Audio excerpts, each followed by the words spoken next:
Army chief general Syed Asim Munir की ज़ेर सदारत GHQ में 297वीं कोर कमांडर कॉन्फ्रेंस ISPR के मुताबिक फोरम में पाकिस्तान को दरपेश दाखिली और बैरूनी सलामती चैलेंजेस समेत मुल्की और इलाकाई माहौल का जायजा लिया जाएगा। कोर कमांडर ने तौसीक की कि अस्करी क़यादत मुल्क को दरपेश चैलेंजेस से पूरी तरह आगाह है। अस्करी क़यादत पाकिस्तान के पुरअज़म अवाम की हिमायत से अपनी आईनी जिम्मेदारियां निभाने का इरादा करती है। इस हवाले से मज़ीद तफसीलात जानते हैं हमारे नुमाइंदे जावेद शहजाद से। जी जावेद शहजाद, इस हवाले से बताइएगा, कोर कमांडर कॉन्फ्रेंस हुई है आज अहम।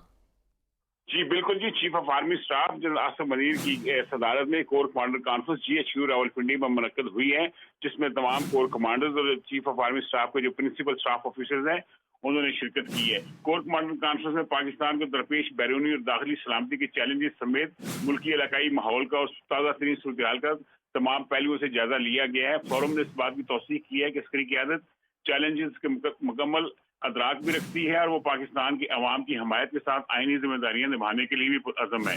कोर कमांडर कॉन्फ्रेंस में मुल्क की दाखिली, खारजी, सलामती, अमन व अमान की सूरत हाल और सरहदों की ताज़ा तरीन सूरत हाल का भी जायजा लिया गया है।